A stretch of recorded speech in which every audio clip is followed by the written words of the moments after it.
It is my honor to introduce our keynote speaker, Mr. Sahil Nair. Mr. Nair is a Senior Associate Director with KPMG India. His role is to provide end-to-end employee lifecycle solutions that address human capital challenges. Employer branding, culture, and capability are his forte. He did Masters in HRM from Mumbai University, Bachelor's in Marketing and Law.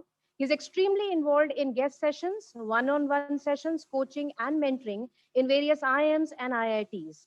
Sahil is extremely passionate about creating possibilities by working his way through relationships and human psychology. May I now request Mr. Nair to address the audience, please.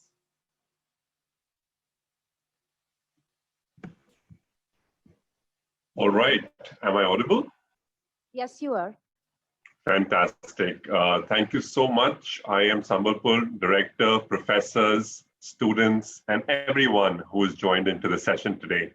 It's an absolute pleasure to be with all of you this wonderful afternoon. I vividly remember the times when I was on campus, both for another seminar like this and a couple of guest lectures into the midnight, and it was a lot of fun. But today, obviously, being on a different platform, who ever imagined that we would be in a space where we would be on a Zoom webinar and a hybrid model where I see the stage is set, the lamp is lit, and many dignitaries are sitting in the campus. So the world has really changed, and the manner in which the world has changed, it actually got us to have one of the side effects of COVID, but got COVID to really get us to reimagine the whole workforce, the workplace, and the manner in which we work. Thank you so much for giving me this opportunity to deliver the keynote address at IIM Sambalpur's HR Conclave. What I'm going to do is break this keynote into 3 segments. The first segment is I firmly believe that HR is only an offshoot of business. So if the business gets the strategy right, HR helps facilitate that strategy. So we'll take 1 or 2 steps back. Before we actually reimagine HR, let's reimagine how the world is changing. And in the manner in which the world is changing, it's only imperative that if HR doesn't really gallop, at least HR needs to manage and match the pace and not lag behind. And therefore, the second segment will be coming. I heard you very well talking about the 3 I's at IIM Sambalpur. I will offer you 5 P's that will give you an opportunity to understand the themes of what I call reimagining HR. And of course, towards the end, if we do have some time, I would love to make this very interactive by taking all your questions. So if you have questions, you can fire them in the Q&A box, and I'll be happy to take them. If you'd like to come on video and ask your question, if we have time, happy to pick it up. So with that, let's very quickly open the curtains and look at the world outside. Look at the world outside. Of course, we'll get into the future, but to get into the future, let's first go back to the past, because our learnings, more often than not, come from the past. And with this, I'm very quickly going to share my screen. And as I share my screen, I'm going to show you a video. And this is a video of a person who I very dearly admire, and of course, an organization that many of us look up to for their best practices. So with that, let's get started. This is a day. Is the sound audible? Can you give me a confirmation, anyone? Yeah? Yes, sir. Okay. This is a day I've been looking forward to for 2.5 years.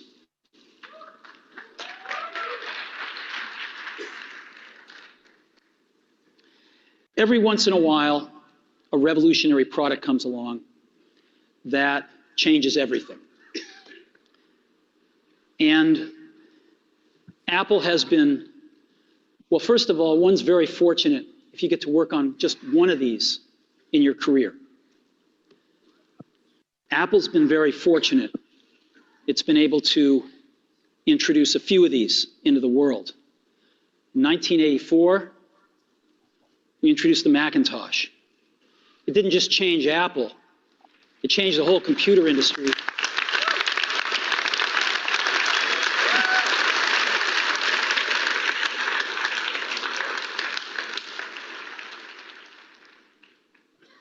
In 2001, we introduced the first iPod.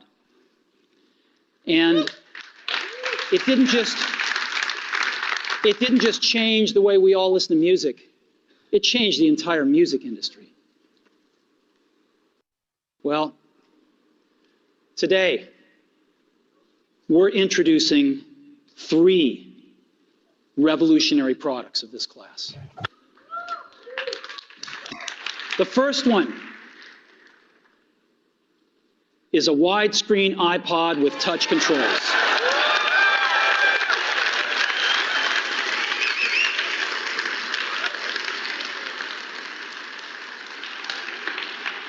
The second is a revolutionary mobile phone.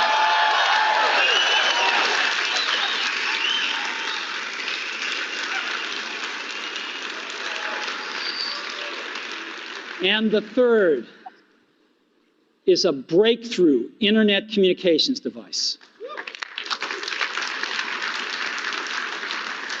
So, 3 things: a widescreen iPod with touch controls, a revolutionary mobile phone, and a breakthrough internet communications device.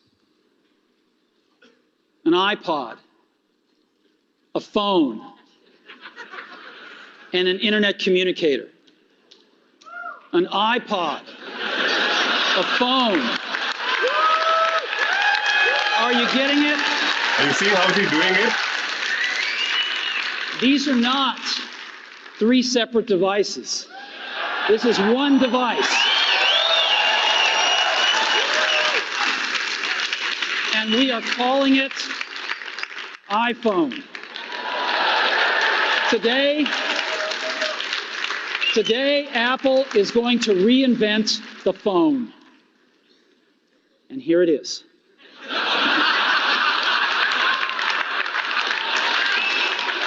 No.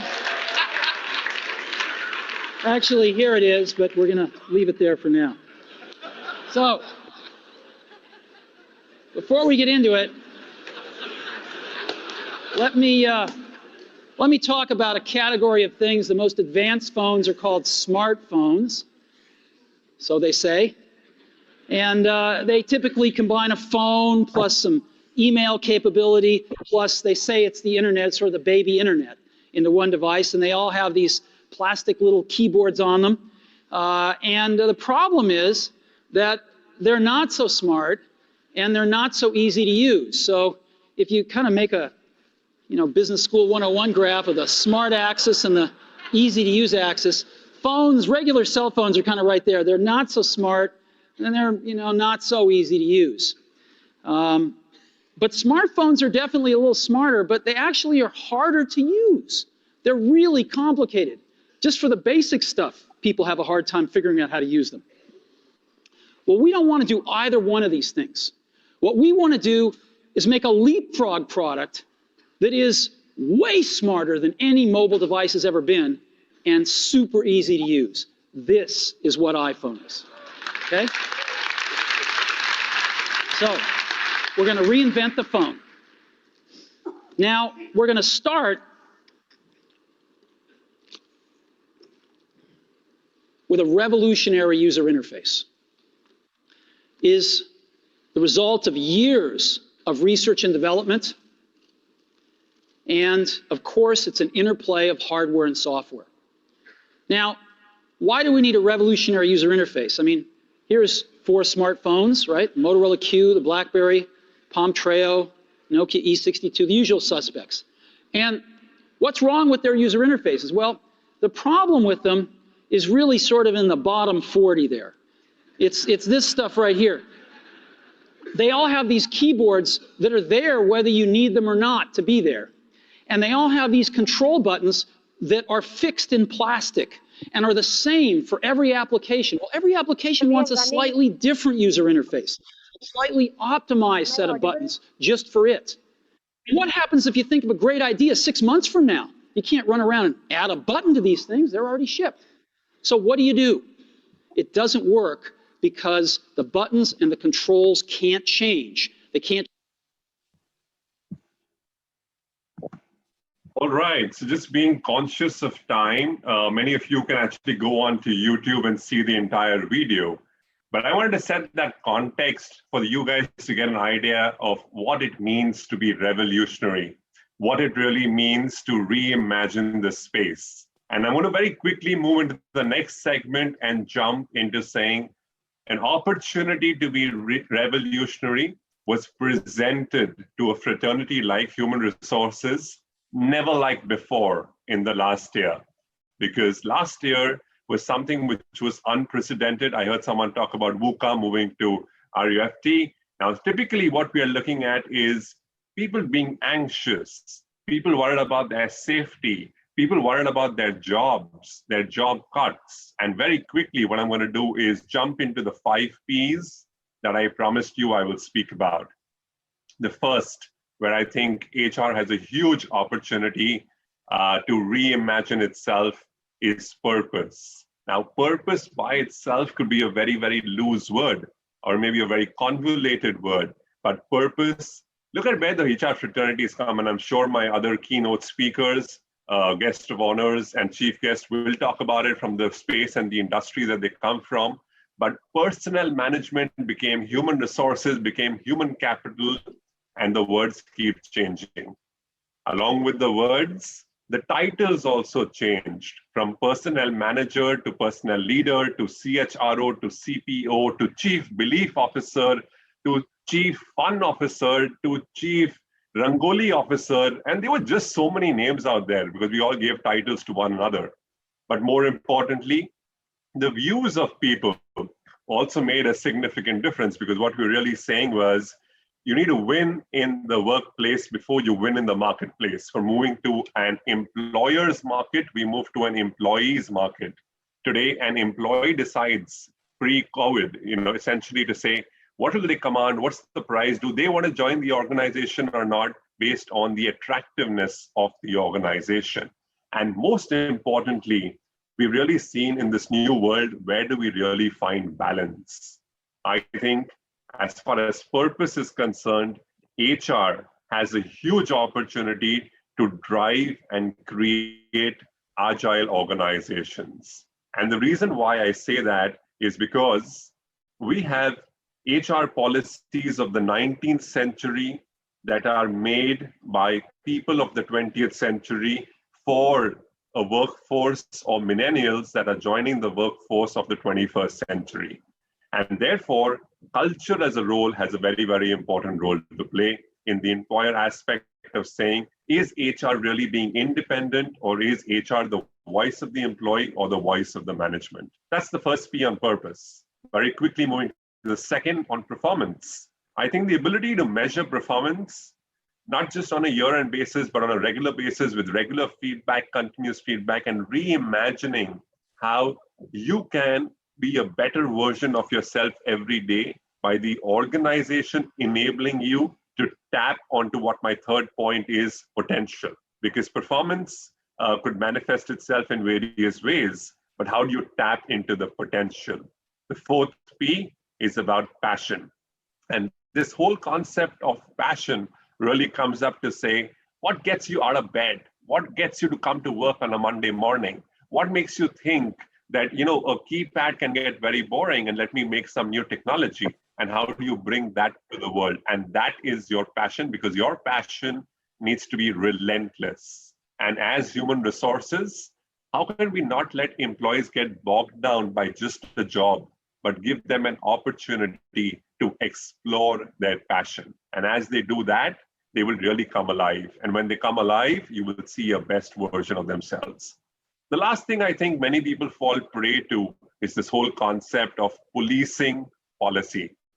While policies are very important in any organization, being perceived as a policeman can really spoil the whole thing. And therefore, how does HR into the future be a great enabler of sorts to give them an opportunity to really come out there and wherever required, look at various dimensions and not restrict oneself to say, oh, this is the only policy. This is the only way things happen. Maybe think creatively, think out of the box, and change your name from Chief Rangoli Officer to Chief Happiness Officer. And at the end of the day, numbers will deliver themselves, business will grow, everyone will be happy, they will get money into their bank accounts, they will be able to pay the EMIs. But the real question still remains, are your employees happy? And if your employees are not happy doing what they're doing, they're going to be doing it as a job and not going to be looking up to HR as someone who not just brings them happiness by engagement activities, but makes them happy by coming alive. I was allotted exactly 10 minutes. It's 9 minutes, 50 seconds.